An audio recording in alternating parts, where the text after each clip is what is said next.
Daily bread Bible facts. నెఫీలులు పడిపోయిన దేవదూతల, దేవుని కుమారులంటే షేతు సంతానమా? నెఫీలుల శరీర దారుఢ్యం మరియు వారి ఎత్తు బైబిల్ ప్రకారం ఎంత ఉండవచ్చు? ద బుక్ ఆఫ్ ఈనోక్ అను పుస్తకంలో నెఫీలులు ఎవరని వ్రాయబడింది? అసలు నెఫీలులు ఎవరో ఈ వీడియో ద్వారా పూర్తిగా తెలుసుకుందాం. బైబిల్ గ్రంథంలో అత్యంత వివాదాస్పదంగా కనిపించే అంశాలలో నెఫీలులు ఒకరు. నెఫీలులు ఎవరన్న విషయంలో ఎవరికి వారు భిన్నాభిప్రాయాలు వ్యక్తం చేస్తున్నారు. ప్రధానంగా నెఫీలులు ఎవరన్నది 3 ప్రాథమిక అభిప్రాయాలు కలిగి ఉన్నారు. 1. నెఫీలులు పడిపోయిన దేవదూతలు. 2. నెఫీలులు శక్తివంతమైన మానవ పాలకులు. 3. షేతు సంతతి నుంచి వచ్చిన దైవభక్తి గల కుమారులు. అయితే ఈ మూడింటిలో ఎవరో ఒక్కరు మాత్రమే నెఫీలులు అవుతారు. అయితే బైబిల్ ప్రకారం నెఫీలులు పడిపోయిన దేవదూతలా లేక షేతు నుంచి వచ్చిన సంతానమా అనేది ఇప్పుడు తెలుసుకుందాం.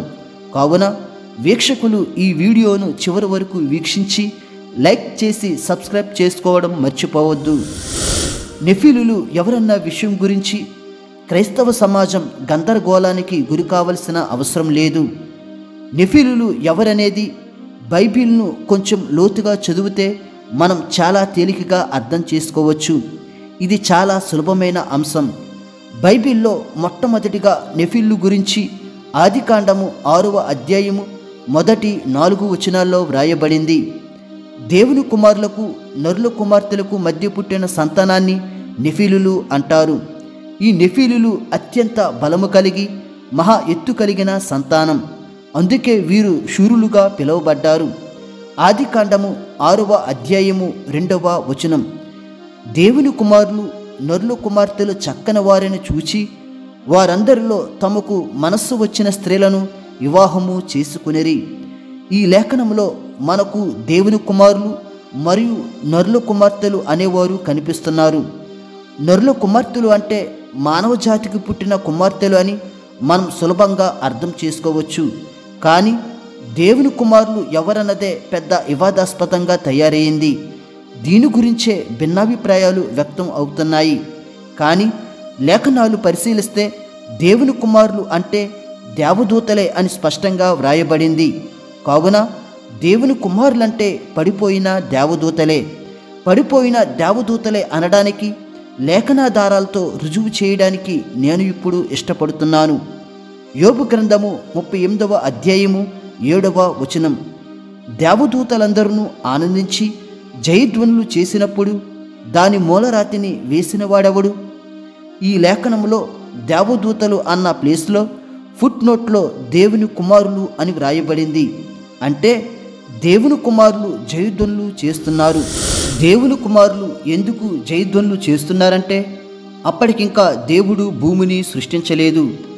దేవుడు భూమిని సృష్టించడానికి ముందు భూమికి మూలరాతిని వేస్తున్నాడు. అంటే దేవుడు శంకుస్థాపన చేస్తున్నాడు. ఈ శంకుస్థాపన పండుగలో దేవుని కుమారులు పాల్గొని జయధ్వనులు చేస్తున్నారు.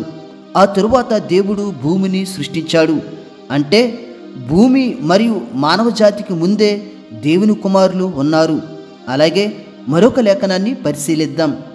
యోబు గ్రంథము 1వ అధ్యాయము 6వ వచనం, దేవదూతలు యెహోవా సన్నిధిని నిలుచుటకే వచ్చిన దినమొకటి తటస్థించెను. ఈ లేఖనంలో కూడా దేవదూతలు అన్న ప్లేస్లో మూల భాషలో దైవ కుమారులు అని ఫుట్ నోట్లో వ్రాయబడింది. ఈ దేవుని కుమారులు పరలోకంలో నిర్ణయించిన సమయానికి దేవుని దగ్గరకు వచ్చి ఆయన చెప్పే మాటలు విని ఆయనను ఆరాధించేవారు. దీన్ని బట్టి దేవుని కుమారుల నివాసం భూమి కాదు, విశ్వంలో వారికి ప్రత్యేకమైన స్థలాలు ఉన్నాయి. అక్కడ నుంచి పరలోకంలో దేవుని దగ్గరకు వచ్చి ఆయనను ఆరాధించేవారు. అందుకే దేవుని కుమారులు యెహోవా సన్నిధిని నిలుచుటకై వారికి ఒక దినము ఉందని ఈ లేఖనంలో వ్రాయబడింది. కావున దేవుని కుమారులు భూలోక నివాసులు కాదు.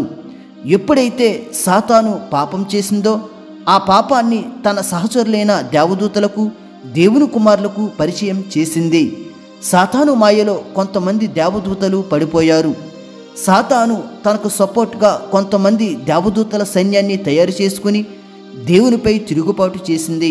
అప్పుడు దేవుడు సాతానుని పాతాళంలో, దేవదూతలను కటిక బిలంలో బంధించాడు. యెషయా 14:15 ప్రకారం సాతానుని దేవుడు పాతాళంలో బంధించాడు. అలాగే సాతాను అనుచరులను కూడా దేవుడు పాతాళంలో కటిక చీకటి గల బిలంలో బంధించాడు. 2 పేతురు 2:4 దేవదూతలు పాపము చేసినప్పుడు దేవుడు వారిని విడిచిపెట్టక పాతాళ లోకమందలి కటిక చీకటి గల బిలములోనికి త్రోసి తీర్పుకు కావలలో ఉంచబడుటకు వారిని అప్పగించెను. ఈ లేఖనం ప్రకారం పాపం చేసిన దేవదూతలను దేవుడు పాతాళంలో కటిక చీకటి గల బిలంలో బంధించాడు. వీరు అంత్య తీర్పు వరకు పాతాళంలోనే ఉంటారు. ఆ తరువాత దేవుడు భూమి మీద ఆదాము అవ్వలను సృష్టించిన తరువాత ఆదాము అవ్వలను పరీక్షించుటకు పాతాళంలో ఉన్న సాతానుకి ఏదెను తోటలోనికి ప్రవేశించుటకు దేవుడు ప్రత్యేక అనుమతి ఇచ్చాడు. కానీ ఆదాము అవ్వలు పరీక్షలో విఫలం అయ్యి పాపం చేశారు. ఆ తరువాత 2వ దఫాలో పరలోకంలో ఉన్న దేవదూతలను సాతాను మరలా మోసం చేసి తిరిగి భూమి మీదకి రప్పించి భూమిని చెడగొట్టడానికి వ్యూహం పన్నింది. ఆ పడిపోయిన దేవదూతలే ఆదికాండం 6:2 ఉన్న దేవుని కుమారులు. ఈ దేవుని కుమారులు మానవ జాతికి పుట్టిన కుమార్తెలను వివాహం చేసుకుని పిల్లల్ని కన్నారు. వీరికి పుట్టిన పిల్లలే నెఫీలులు.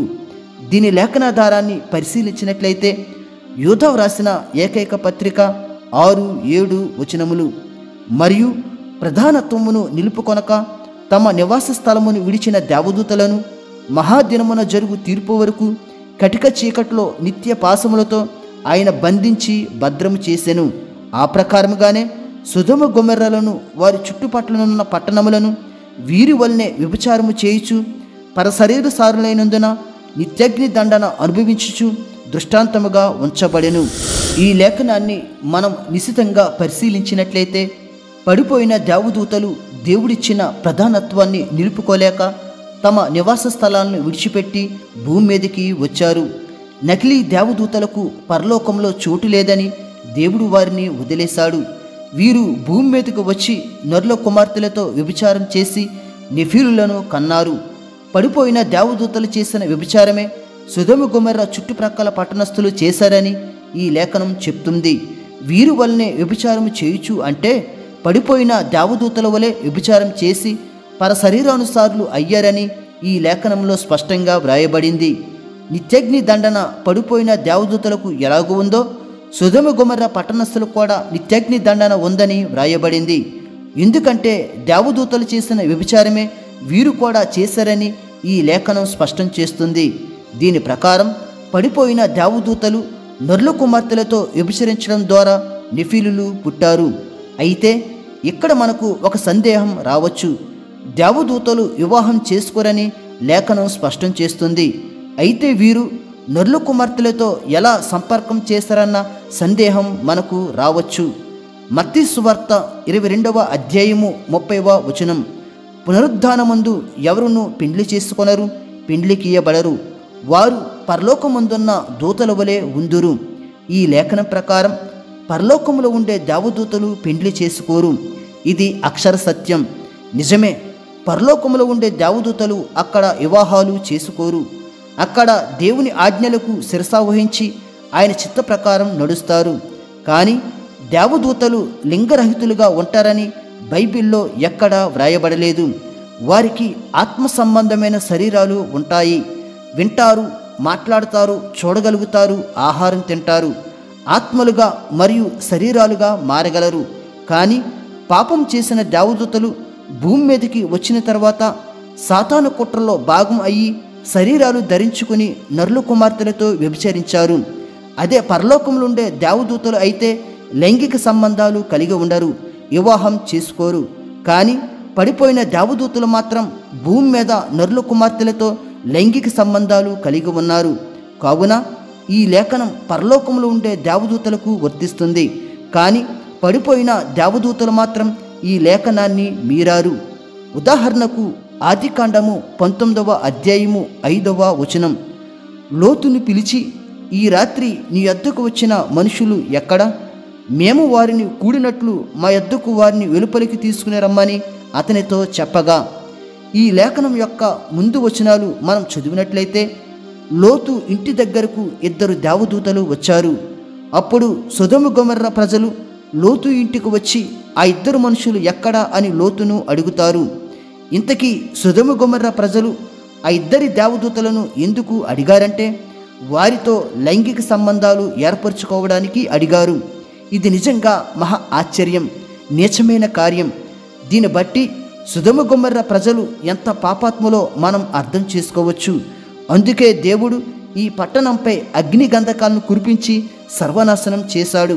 అయితే ఈ 2 దేవదూతలు మనుషుల్లాగానే లోతు ఇంటికి వచ్చారు.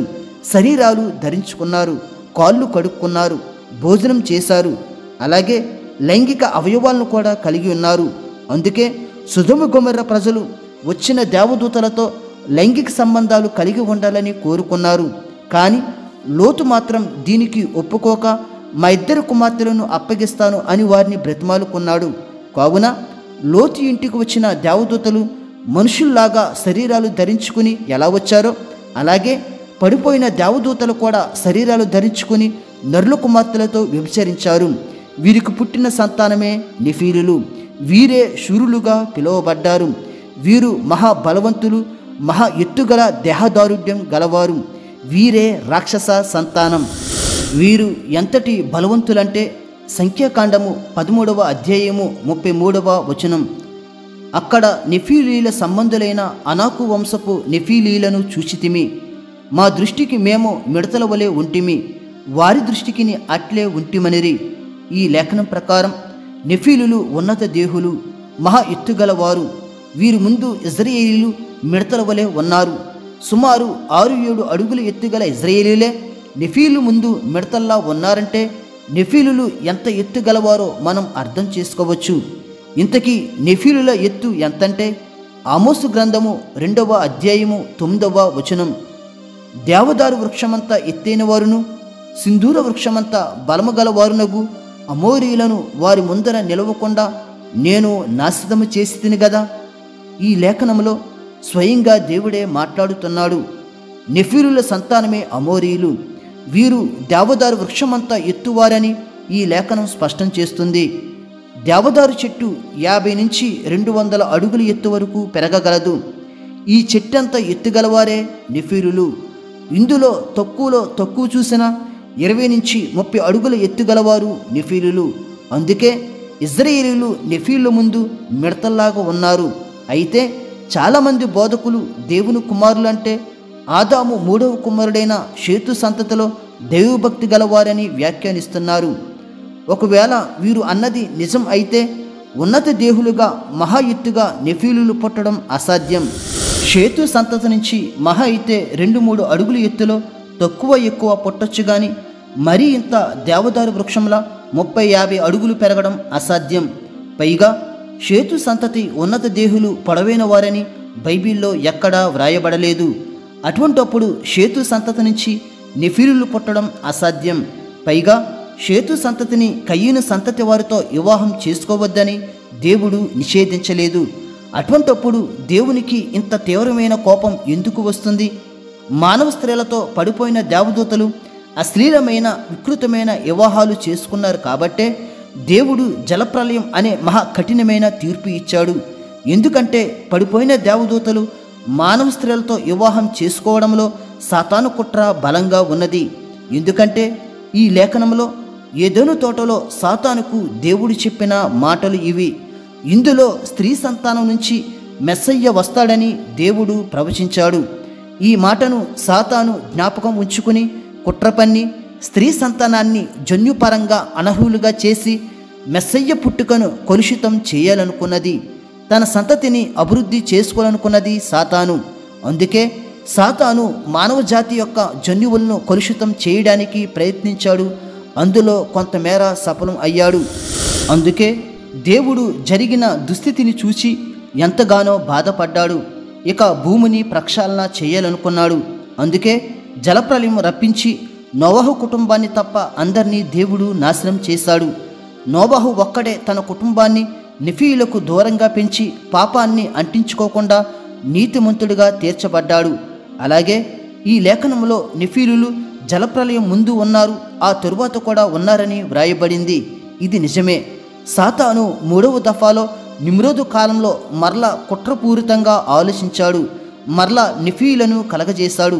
అందుకే మోషే కాలంలో ఇజ్రాయేలు పెద్దలకు కాలేబు యెహోషువలకు నెఫీలులు కనిపించారు. ఇలా దేవుడు వీరిని కాలం గడిచే కొలది ఎత్తు తగ్గించుకుంటూ వారిని అంతం చేయడం జరిగింది.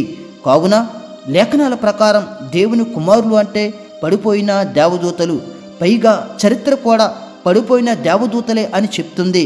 ద బుక్ ఆఫ్ ఈనోక్ పుస్తకంలో నెఫీళ్ళు గురించి వ్రాయబడింది. ఈ పుస్తకంలో నరుల కుమార్తెలతో సహజీవనం చేసిన దేవదూతలపై హానోకు దేవుని తీర్పును ప్రకటించాడు. అదేమిటంటే 200 మంది దేవదూతల వాచర్స్ దేవునికి వ్యతిరేకంగా తిరుగుబాటు చేసి సాతానుతో పాటు పరలోకం నుండి వెళ్ళగొట్టబడ్డారు. భూమిపై వారు కామాన్ని ఆకర్షిస్తారు మరియు మానవ స్త్రీలతో లైంగిక సంబంధాలు కలిగి ఉంటారు. నెఫిలీంలను ఉత్పత్తి చేస్తారు. ఇది పూర్వ ప్రపంచాన్ని భయాందోళనకు గురి చేసే దుష్ట రాక్షసుల జాతి. ఈ విధంగా అతి పురాతనమైన ద బుక్ ఆఫ్ ఈనోక్ పుస్తకంలో 1 నుంచి 36వ అధ్యాయాల్లో వ్రాయబడింది. అలాగే ద బుక్ ఆఫ్ ఈనోక్ పుస్తకంలో 21వ అధ్యాయము 3-7 వచనాల్లో అస్తవ్యస్తమైన మరియు భయంకరమైన స్థలాన్ని హానోకు చూస్తాడు. అది పాపం చేసిన దేవదూతల కోసం ప్రత్యేకించబడిన మండుతున్న జైలు. ఈ విధంగా చరిత్ర ప్రకారం చూసిన దేవుని కుమారులు అంటే పడిపోయిన దేవదూతలు. వీరు నరుల కుమార్తెలతో వ్యభిచరించడం వల్ల నెఫీలులు పుట్టారు. అందుకే దేవుడు మహా ఉగ్రరూపుడై భూమి మీదకి జలప్రలయం రప్పించాడు. అదే మామూలు పాపానికైతే ఇంతలా దేవుడు శిక్షించాడు. వీడియో పరిధి దృష్ట్యా అసలు పాయింట్స్ మాత్రమే చెప్పాను. ఇంకా ఏమైనా సందేహాలు ఉంటే దయచేసి కామెంట్ బాక్స్లో అడగగలరు. దేవుడు మిమ్ములను మీ కుటుంబములను దీవించునుగాక. ఆమేన్.